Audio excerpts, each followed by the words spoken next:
जब जल उठती है, प्रज्वलित होती है, तो अंधकार मिटा देती है, चारों तरफ प्रकाश हो जाता है। ऐसे ही यह पंचरचित अधम शरीर में गुरु ज्ञान और आत्मज्ञान का दीपक जल उठता है, तो यहां से भी सारी अज्ञानता मिट जाती है और मनुष्य प्रसन्न, आनंदित, आह्लादित हो जाता है। उसके जीवन में प्रकाश आ जाता है। अब तो दौड़ शुरू हुई है। अब 2 कमरों का है, अब फ्रिज की दौड़ शुरू होगी, गाड़ियों की दौड़ शुरू होगी। ये करना बुरी बात नहीं है, पाना बुरी बात नहीं है, पर क्या ज्ञानवंत होकर पा रहे हो? भगवान भी ऐश्वर्यशाली हैं। भगवान कोई भिखमंगे की तरह थोड़ी घूमते चल रहे हैं। बैकुंठनाथ हैं, द्वारिकानाथ हैं, अयोध्यानाथ हैं, वो भी ऐश्वर्य संपन्न है। पर कल उनका अभिषेक होना होता है राम जी का, और आज रात में ही प्रोग्राम बदल गया। माता कैकेयी ने मंथरा जी के सलाह पर विशेष रूप से राजा दशरथ जी से साइन करवा करके और बेदखल कर दिया अयोध्या से।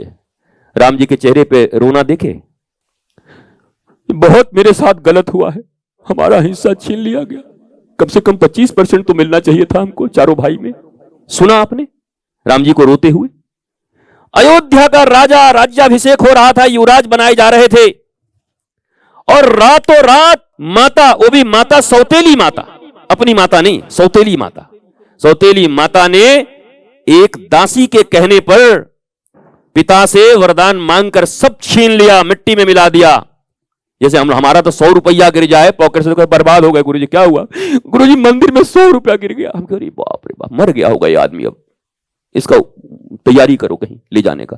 500 का नोट गिर जाए तो आदमी कहता बर्बाद हो गए, घड़ी टूट के गिर जाए तो बर्बाद हो गए, चेन कोई छीन लिया तो बर्बाद हो गए, गाड़ी टक्कर खा गई तो बर्बाद हो गए। कितनी बार बर्बाद होगा भाई? कहीं आबाद होने का भी कोई जगह है तुम्हारे जीवन में? बेटा गड़बड़ करके बर्बाद हो गए, घर का दरवाजा टूट गया बर्बाद हो गए, कुछ भी हो गया बर्बाद हो गए, छोटी से छोटी चीजों में बर्बाद हो गए, बर्बाद हो गए, बर्बाद हो गए। अरे असली बर्बाद तो अज्ञानता में हो, वो तो कभी समझ नहीं आता कि अज्ञानी बने बैठे हो, रोज बर्बादी हो रही है। पर वो आबादी करने के लिए कभी तुम्हारे भीतर में कोई तड़प नहीं होती, कोई लालसा, लौल्यता कभी नहीं होता कि कैसे गुरु से ज्ञान पाकर के इस तड़प को मिटा दें, इस एग्रेशन को मिटा दें, इस क्रोध को मिटा दें, इस अबुद्धता को मिटा दें। कभी इसका प्रयत्न नहीं करते। इस दीपावली में मैं एक ही निवेदन फिर आपसे करूं, आप सब जैसे बाहर दीपक जलाए, वो दीपक भी देखो उसमें क्या क्या है। इस शरीर में क्या है? क्षितिजल पावक गगन समीरा, पंच रचित यह अधम शरीरा। 5 चीजें हैं, वही 5 दीपक में भी है। मिट्टी है, मिट्टी है कि नहीं? जल है, अच्छा मिट्टी ऐसे ही उठा करके बन गया दीपक, जल उल मिला होगा थोड़ा बहुत उसमें। अच्छा आकाश तत्व तो हर जगह है, जहां खाली है वहीं आकाश है। हमारे आपके बीच में कुछ खाली है क्या? कह रहे हैं हमारे और गुरुजी के बीच में खाली है, आकाश तत्व भरा हुआ है, खाली तो कुछ नहीं है। वायु तो है ही है, अरे वायु तो वही मान लो, जल ही वायु है, हाइड्रोजन प्लस ऑक्सीजन H2O, तो उसमें वायु भी है। तो वही पंच तत्व, अग्नि भी है जब वो जल रही है, तो वही पंच तत्व से बनी वो दीपक जब जल उठती है, प्रज्वलित होती है, तो अंधकार मिटा देती है, चारों तरफ प्रकाश हो जाता है।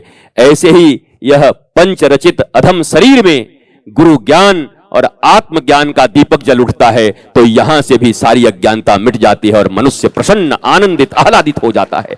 उसके जीवन में प्रकाश आ जाता है।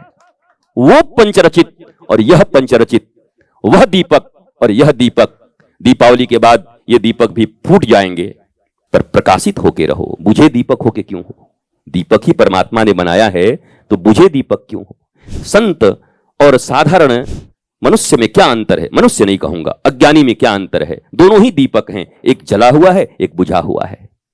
अब बुझे हुए दीपक को जलने का एक ही उपाय है, खुद से तो जल नहीं पा रहा है, तो इतना करो कि जले हुए दीपक के पास आकर बैठना शुरू कर दो।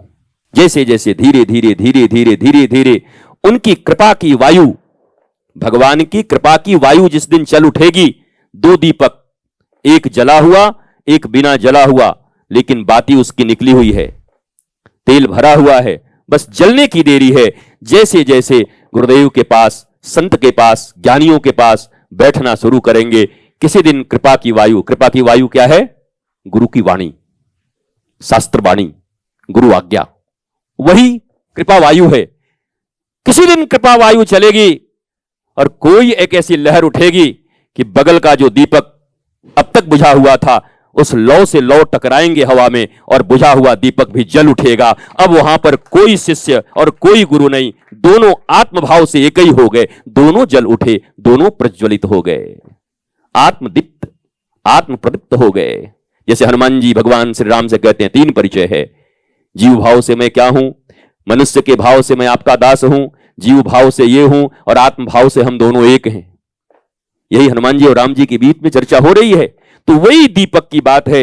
यह दीपावली, यह सत्संग क्या है? सत्संग यही है, लेकिन दीपक है, दीपक आना तो पड़ेगा, जले हुए दीपक के पास आना तो पड़ेगा। तभी रोज रोज उनकी वाणी का, रोज रोज शास्त्र वाणी का, गुरु आज्ञा का, आज इतना तक पहुंचा जलते जलते बच गए, आज इतना तक पहुंचा जलते जलते बच गए।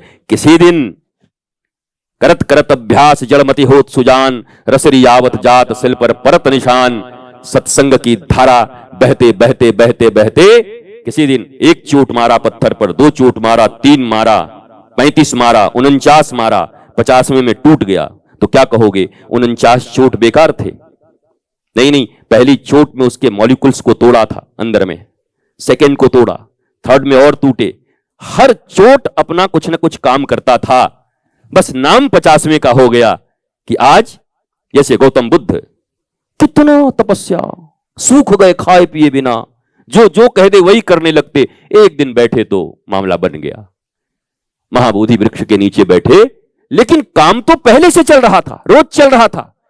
कोई कहे कुछ पता नहीं भाई किस घड़ी में ज्ञान हो जाए, इसलिए हम तो उस घड़ी का इंतजार कर रहे हैं, सत्संग उत्संग नहीं करते हैं, भगवान की कृपा होगी तो कभी नहीं होगी, खत्म हो जाओगे ऐसे ही। प्रयास करने होंगे। सत्संग सत्संग सत्संग, निरंतर सत्संग।